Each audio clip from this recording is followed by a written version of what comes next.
الكريم اما بعد فاعوذ بالله من الشيطان الرجيم بسم الله الرحمن الرحيم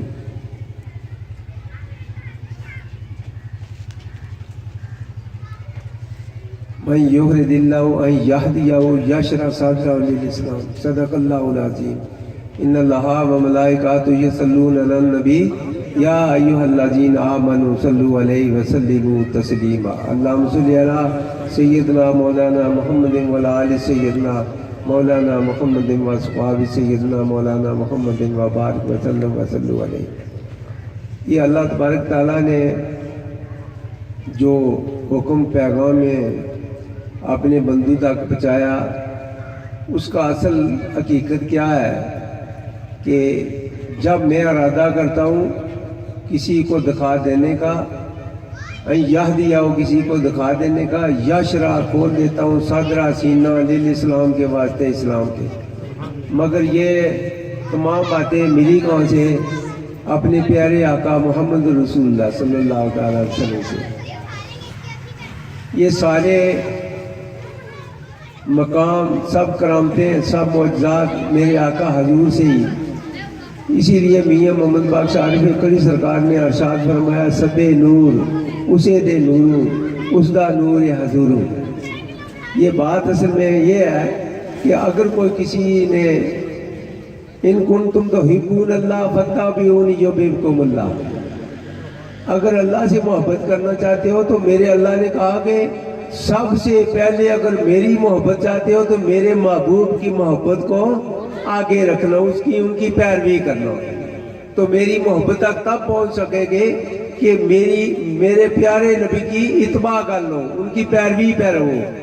تو یہ ہے بات اصل میں سب نور اسے دے نور اس دا نور حضور۔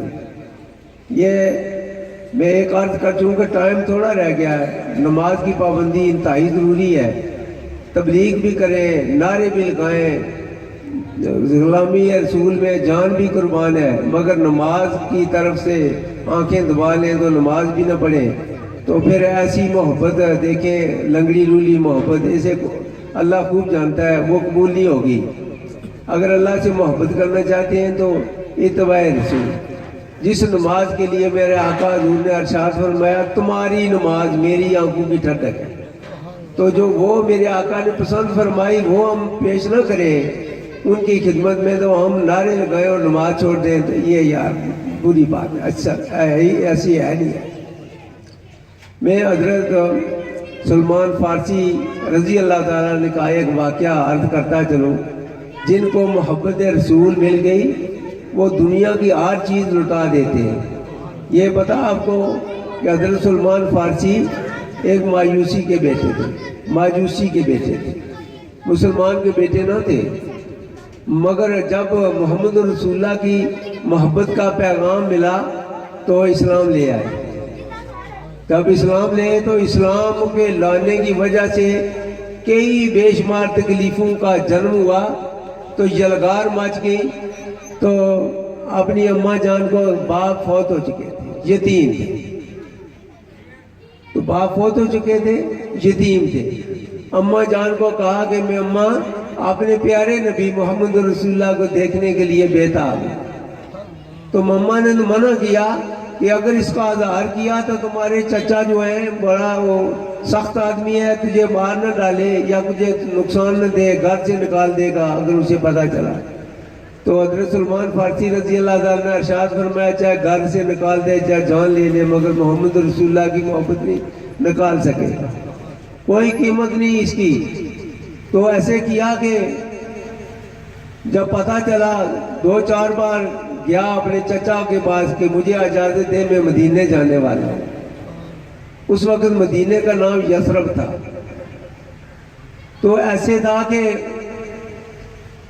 گھر سے نکلے ایک پادری کے پاس گئے، پھر دوسرے پادری کے پاس گئے، اللہ کی یاد الہی میں کہ میں بھی اللہ کا بندہ بنوں۔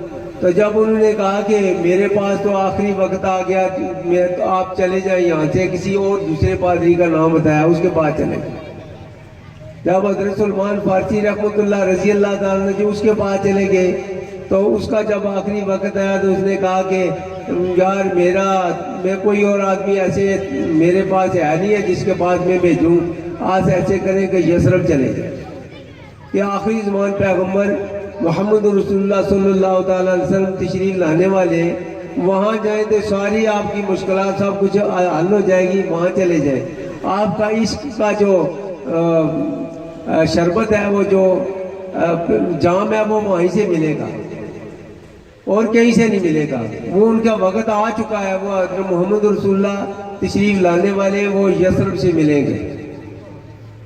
تو ماں کے پاس گئے تو ماں سے کہا کہ اماں مجھے اجازت دیجئے کہ میں پیارے نبی کی دیدار کے لیے ان کی خدمت میں حاضر ہونا چاہتا ہوں۔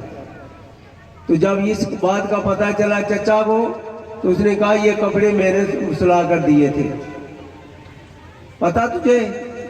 کہا چچا پتہ مجھے، یہ تمہارے سارے مال مویشی بھی نہیں دوں گا، تجھے پتہ ہے؟ انہوں نے کہا پتہ ہے۔ تو پھر اب میں ضرور جاؤں گا پیارے نبی محمد رسول اللہ کے قدموں میں، ضرور قدم بوسی کے لیے جاؤں گا۔ تو اس نے کیا کپڑے بھی اتار لیے۔ جب کپڑے بھی اتارے تو ننگے ہو کر ماں کی خدمت میں پہنچے، مما آپ نے پہلے بھی ایک بار کپڑے مجھے پہنائے تھے، آج دوبارہ اسی حالت میں جیسے مجھے پیدا ہوا تھا دنیا پہ، اسی حالت میں آپ کی خدمت میں دوبارہ پیدا ہوا ہوں، آیا ہوں، تو آپ مجھے اور کپڑے دے دیں کہ میں محمد رسول اللہ کی خدمت میں چلا جاؤں۔ تو اپنی اماں جان تو ماں ہوتی ہے۔ افسوس یہ ہے کہ آج ماں پیچھے سے بلا رہی ہو تو بیٹا کہتا آ رہا ہوں، جواب دینے کے لیے قاصر ہے۔ تو دیکھیں ماں تو ماں ہوتی ہے۔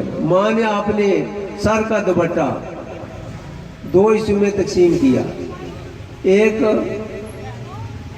تہمت بنایا، دوسرا اوپر چادر دے دی، جاؤ بیٹا میں اللہ کے سپرد کرتی ہوں، اپنے پیارے نبی کا دیدار سے شناس ہو جاؤ۔ وہاں پہنچے تو آگے یہ سردی بھی ٹھٹر رہی تھی، سردی سے بھی ایسے دو چار تھے۔ تو میرے آقا حضور کو اس بات کا پتہ تھا پہلے ہی کہ میرا غلام آج آ رہا ہے، دنیا کی ہر چیز کو میرے محبت میں قربان کیا تو آج آ رہا ہے۔ تو آگے دیکھا کہ مدینے جب پہنچے تو کہا کہ مجھے کوئی جانتا نہیں ہے، کس کو کہوں گا، کسے کہوں گا۔ جب مدینہ منورہ میں مسجد نبی میں پہنچے تو باہر کھڑے تھے حضرت بلال رضی اللہ تعالیٰ، دودھ کا پیالہ اور کھجوریں، مٹھی میں کھجوریں لے کر کھڑے تھے۔ وہ جو اس کے بعد کے کھجوریں لے گا تھا، کہا کہ یہ آپ سلمان فارسی ہیں؟ کہا حضور بھائی۔ تو یہ میرے آقا نے پہلے ان کا نام بھی بتا دیا مہمان کا، تو نال اس کے لیے تحفہ کھجور کا اور دودھ، گرم دودھ بھی پیش کیا۔ تو پلایا تو محمد رسول اللہ کی قدم بوسی کا شرف حاصل ہو گیا۔ یہ ہے محبت خلوص کی، جو خلوص ہے جس میں سب کچھ لٹا دے۔ یہ سورۃ توبہ 11واں پارہ رکوع دوسرا، اس میں یہ لکھا ہے ان اللہ اشتری علی المؤمنین، میں نے مسلمانوں کی مال جان کا سودا کر لیا، کس کے بدلے؟ جنت کے۔ اگر سب کچھ لٹا نہیں دیا تو کچھ پیچھے رکھا تو بناوٹ سی اصولوں کو خدا خود جانتا ہے۔ ہمیں بھی چاہیے کہ اگر اللہ سے محبت کرنا چاہتے ہو تو سب سے پہلے اپنے پیارے نبی کی پیروی میں چلے جائیں۔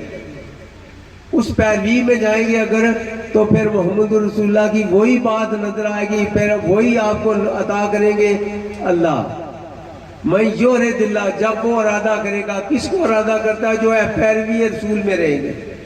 میں یورد اللہ، جب وہ ارادہ کرتا ہے یہدیہ، کسی کو ہدایت دینے کا، یشرح کھول دیتا ہے صدرہ سینہ للاسلام کے۔ اس کے بتائیں کہ اس میں کوئی اپنی کارکردگی ہے؟ کوئی ذرا بھی نہیں، یہ ساری عطا ہے، تو عطا الہی ہے، اور عطا الہی تب ملے گی کہ پیروی رسول میں رہیں گے۔ ایک اللہ تبارک تعالیٰ نے یہ بیان لگا رکھا ہے کہ جب تک کوئی پیروی رسول میں نہیں رہے گا اس وقت تک اسے محبت الہی نصیب نہیں ہوگی۔ تو یہ ٹائم تھوڑا ہے، اذان کا وقت بھی ہو گیا ہے، بلکہ اذان کا آواز آ رہا ہے، تو میں حاضرین لگوانے کے لیے، آپ کی میزبانی کے لیے میں حاضر ہوا ہوں، ورنہ ٹائم نہیں ہے۔ ورنہ وہ چاہتا تو تھا کچھ باتیں میں اپنے پیارے نبی کی پیاری پیاری باتیں آپ تک پہنچاتا. یہ جو 11ویں شریف کا پروگرام ہے یہ اس کا مطلب یہی ہے کہ پیغام الہی اور پیغام رسول آپ سب لوگوں تک پہنچانا. یہ 11 تاریخ جو ہے یہ تاریخ کا نام ہے، ورنہ یہ ہے 12ویں ہے جو میلاد ہی ہے. یہ جو میلاد پہ ہے اگر کوئی کافر بھی کسی نے محبت کی ہے نا اس کو بھی اجر ملا ہے. مفتی صاحب بھی قبلہ جانتے ہیں اور سب تقریباً جانتے ہیں کہ جو ابو لہب تھا نبی پاک صلی اللہ علیہ وسلم کا سکا چاچا، جب پیدا ہوئے میرے آقا حضور تو جس لونڈی نے جا کر پیغام سنایا کہ تمہارے گھر ایک بھتیجا ہوا ہے حضرت عبداللہ کے گھر میں، تو اس نے خوشی سے اس گولی کو آزاد کیا، شہادت کی انگلی سے اشارہ کیا آج مجھ سے تو آزاد ہے. جب ابو لہب مر گیا تو کسی نے پوچھا قبر میں تمہارا کیا حال ہوا ہے؟ تو اس نے کہا کہ ایک جو پیر کا دن ہے سوموار کا دن اسے مجھے افاقہ ملتا ہے اور اسی شہادت کی انگلی سے مجھے شہد اور پانی ملتا ہے میسر وافر مقدار میں. وہ جو میرے پیارے نبی کی محبت میں اس نے اپنی لونڈی کو آزاد کیا تھا، اس محبت اگر کوئی کافر محبت کرتا ہے تو اسے اجر مل جاتا ہے. یا ہم تو مغرام ہیں، ہم تو محمد رسول اللہ کی امتی ہیں. تو یہ وہ نبی ہیں جن کے لیے تمام انبیاء علیہ السلام کی یہ تمنا تھی کہ اس نبوت سے ہمیں محمد رسول اللہ کا امتی بنا دیا جائے تو بہتر ہے. تو ہم بھی اپنے پیارے نبی کی اگر پیروی کریں گے تو اللہ اور اس کے رسول کی محبت اس دنیا میں بھی اور قیامت میں بھی کامیابی کا سرٹیفکیٹ ہے. دوزخ میں جانا تو درکنار رہا، آپ کا سایہ بھی دوزخ میں نہیں جائے گا. اس سے کیا پتہ چلا جو پیارے نبی کی محبت رکھنے والے ہیں ان پہ دوزخ کی آگ ہے ہی آرام ہے، کبھی ہو ہی نہیں سکتا کہ اس کو دوزخ چھو بھی سکے. تو میرے دوستوں اندر سے بناوٹ سے پاک ہو کر صرف نعرے لگانے سے بات نہیں بنے گی. جب دل کی تھاک رہیوں سے ہم پیارے نبی سے محبت نہیں کریں گے، ان کی پیروی نہ کریں گے، ہم صوم و صلاۃ کی پابندی نہیں کریں گے، یہ 5 بنیاد بنائے جو اسلام کے کلمہ، روزہ، نماز، حج، زکوٰۃ، ان کو چھوڑ کر اگر کوئی اور طریقہ اپنائیں گے تو فَلَن يُقْبَلَ مِنْهُ ہرگز نہیں قبول کیا جائے گا. تو اس سے بہتر ہے کہ ہم سارے پیارے نبی کی اتباع میں آئیں اور اللہ اور اس کی رسول کی خوشنودی حاصل کرتے ہوئے دنیا سے جب جائیں تو پہلے دیکھ لیں کہ میرا مقام کیا ہے. اللہ کے فضل سے قبر والے بھی آپ سے بات کر لیں، حشر والے کو بھی دیکھ لیں، باپ آدم کو بھی دیکھ لیں، محمد رسول اللہ صلی اللہ علیہ وسلم کو بھی دیکھ لیں. جب یہ پردہ آپ کی خواہشات، لالچ، عوض، بے حیائی، برائی سے جب پاک ہو جائیں گے تو بادل چھٹ جائیں گے، وہ سیاہی دور ہو جائے گی، تو اپنے اللہ نور الہی سے باب آدم کو بھی دیکھیں تو محمد رسول اللہ کو بھی دیکھ لیں. تو زندگی کا آخری سانس میں اللہ تبارک تعالیٰ کرے تو ذکر الہی کے ساتھ اپنی زندگی کا آخری سانس بھی ادا کر لیں. آخر دعوانا الحمدللہ رب العالمین.